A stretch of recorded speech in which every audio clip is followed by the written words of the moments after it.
G마켓 옥션은 2000년대 초반부터 오픈마켓을 열었습니다. 당연히 그런 개념이 생소하던 시기에는 G마켓 옥션이 시장 대부분을 차지하고 있었어요. 그 이후 옥션을 운영하고 있던 이베이는 G마켓을 인수하면서 시장 점유율 70%를 차지하게 됩니다. 하지만 문제가 있었습니다. 그 당시에는 지금처럼 어플리케이션이 보편화되기 전이었어요. 그래서 G마켓과 옥션에 들어가려면 누구나 사용하고 있던 메인 검색 사이트인 네이버를 통해서 G마켓에 접속을 했었고, 고객들은 한 가지 경로를 더 거쳐야 하기 때문에 불편함을 겪을 수밖에 없었습니다. 네이버는 자사 트래픽을 이용해 매출을 내는 G마켓의 단점을 보완하기 위해 검색 결과 자체가 쇼핑 플랫폼이 될 수 있는 네이버 쇼핑을 런칭하게 됩니다. 네이버를 통해 쇼핑 사이트에 접속하던 소비자들은 간편한 결제 시스템과 편리한 접근성을 갖춘 네이버 쇼핑에 점점 몰려들기 시작했습니다. 또한 간편한 입점 절차와 저렴한 수수료를 갖춘 스토어팜에는 수많은 판매자가 들어오기 시작했죠. 그렇게 경쟁자가 없을 것만 같았던 네이버도 영원하진 않았습니다. 어플리케이션이 대중에게 보편화되면서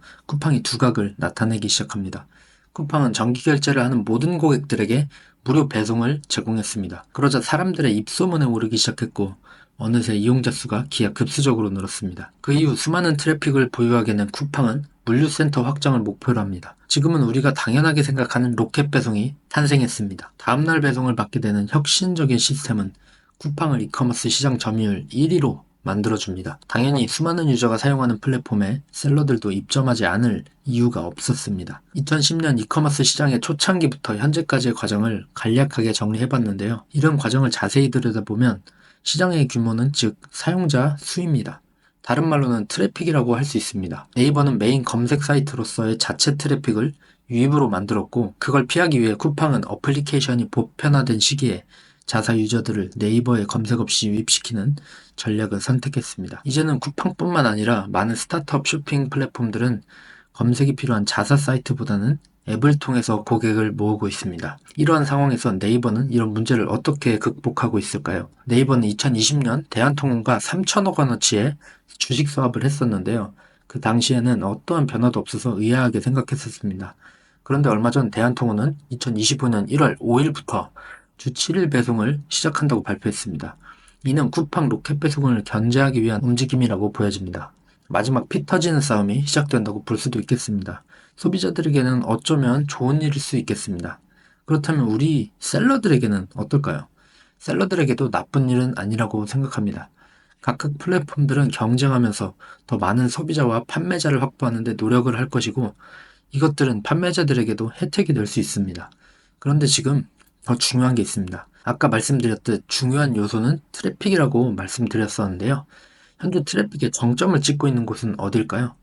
오늘 하루 가장 많이 시간을 보낸 어플이나 사이트가 어디세요?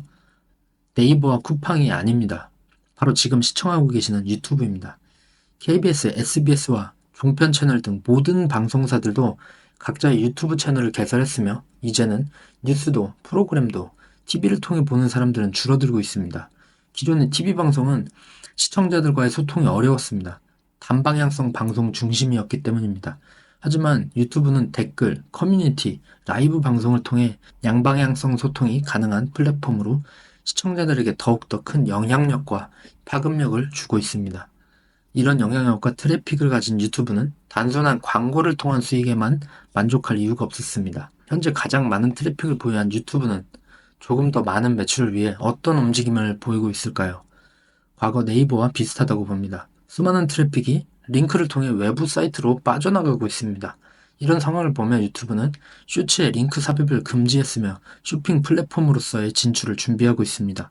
최근 유튜브는 대한민국, 미국, 인도네시아, 태국에 유튜브 쇼핑을 시작했습니다. 한국은 유튜브 쇼핑의 베타 테스트를 거치는 몇 안 되는 국가 중 하나입니다. 그렇다면 우리가 유튜브 쇼핑을 안 할 이유가 없습니다. 하지만 아무나 시작할 수 없는데요. 기준은 이렇습니다. 첫 번째, 유튜브 파트너 프로그램에 가입. 구독자 1000명 이상, 1년 조회수 3000시간 이상입니다. 두 번째, 아동용이나 음악 채널은 안 됩니다. 세 번째, 구독자 수 10,000명 초과입니다. 그런데 구독자 수 10,000명 초과, 말만 들어도 쉽지는 않아 보입니다. 하지만 지금 4개국에서밖에 시행하고 있지 않습니다. 보편화되기 전이고 우리에게는 시간이 많습니다. 그렇다면 우리는 구독자들이 모일 만한 컨텐츠를 생산해야 되는데요. 구독자를 모으기 쉬운 이슈 채널, 저격 채널, AI 채널, 이런 걸 하라는 얘기가 아닙니다. 가장 중요한 건 우리가 구독자 수 10,000명을 초과했을 때 우리 제품을 팔 수 있는 채널이어야만 전환이 이루어지겠죠? 갑자기 이런저런 이슈를 다루는 채널에서 가구를 판다고 생각하면 구독자들이 사줄까요? 사기는커녕 구독 취소를 할 가능성이 높겠죠. 그렇다면 10,000명 구독자 만들기까지 우리의 고생은 그냥 헛수고가 되는 겁니다. 그렇기 때문에 지금부터 우리는 판매할 상품의 컨셉에 맞는 유튜브 채널을 운영하면서 잠재 고객들을 모아야 합니다. 제가 소싱법 영상에서도 소개해드렸던 소비자들이 뭘 좋아하는지 그걸 알아야 상품도 판매할 수 있다는 겁니다. 결국에 큰 그림으로 보면 이 모든 내용은 한 가지로 귀결됩니다. 사람들이 뭘 좋아하는지 혹은 어떤 문제를 해결하고 싶은지 그걸 알아야 상품을 팔 수 있고 그 문제와 니즈를 해결해줄 상품은 해결이 필요한 딱 그 사람에게 노출시켰을 때 비로소 판매가 된다는 것입니다. 예를 들어서 내가 중고차를 판매하는 사람이라고 해볼게요. 지금 당장 오래된 차를 바꾸고 싶은 사람들 10명이 있습니다. 그리고 차에 대한 니즈가 딱히 없는 100명이 있습니다. 그런 사람들을 대상으로 중고차 영업을 한다고 했을 때 누가 더 영업하기 쉬울 것 같나요? 당연하겠지만 전자일 겁니다. 그런데 우리는 온라인 시장에서 어쩌면 그렇게 팔고 있는 겁니다. 관심이 하나도 없는 사람들에게 노출시켜서 광고비를 쓰고 제품에 유입이 됐다고 하더라도 애초에 니즈가 없던 사람들은 상세 페이지로 설득하기도 쉽지 않습니다. 이제는 시대가 변하고 있습니다. 쇼핑 앱은 각 카테고리별로 사용자들을 세분화해서 공략하기 시작했습니다. 무신사, 에이블리, 오늘의 집, 아이디어스, 지그재그 모두 특정 카테고리에 관심이 있는 사람들을 대상으로 하는 앱입니다. 인테리어 용품을 살 때는 오늘의 집에서, 의류를 살 때는 무신사에서 구매하고 있습니다. 점점 쇼핑 시장은 그렇게 세분화되어 쪼개질 것이며 각 쇼핑 앱들은 상품을 구매하기 위한 앱입니다. 그러면 상품을 구매할 때만 그 앱에 접속할 거고 평소에는 컨텐츠를 소비하게 될 것입니다. 그런데 여기서 지마켓의 점유율이 떨어진 이유가 기억나시나요? 지마켓을 들어가기 위해서 네이버 검색이 필요했기 때문입니다. 그럼 고도화된 소비자들은 컨텐츠를 즐길 땐 유튜브와 인스타를 들어가고 쇼핑할 땐 쇼핑 앱에 들어가는 것에 대해서 점점 귀찮음을 느낄 것입니다. 그럴 때 유튜브 쇼핑이 보편화된다면 어떻게 될까요?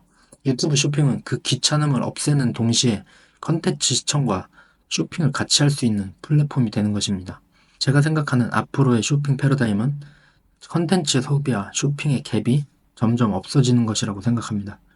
앞으로 그런 시대를 준비하기 위해 우리는 좀 더 세분화된 고객이 좋아할 만한 컨텐츠를 생산하고 그런 고객들의 문제를 해결할 상품을 판매하면 됩니다. 그런데 컨텐츠와 상품 중 어떤 게 먼저 있어야 할까요? 컨텐츠 100개를 만들었습니다. 그런데 팔 상품이 없네요. 그럼 돈이 벌릴까요? 아닙니다. 벌어봐야 애드센스 수익 정도 벌 수 있겠습니다. 애드센스 수익은 그 광고를 통해 다른 사람의 물건을 팔아주고 아주 적은 비용에 수익만 얻게 되는 구조입니다. 여러분은 힘들게 컨텐츠를 만들어서 다른 업체에 물건 팔아주고 수수료 받겠어요? 아니면 내 제품 팔아서 내가 원하는 만큼 마진을 남기시겠어요? 당연히 후자일 겁니다.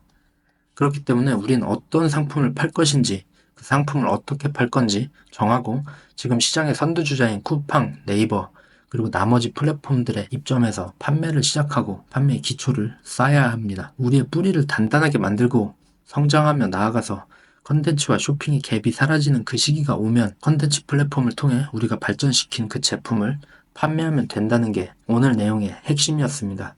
제 채널에서는 제가 말씀드린 프로세스에 대해서 모두 얘기할 예정입니다. 급변한 이커머스 시장에서 같이 성장하고 싶은 분들은 구독하셔서 제 영상에서 도움을 얻어가셨으면 좋겠습니다.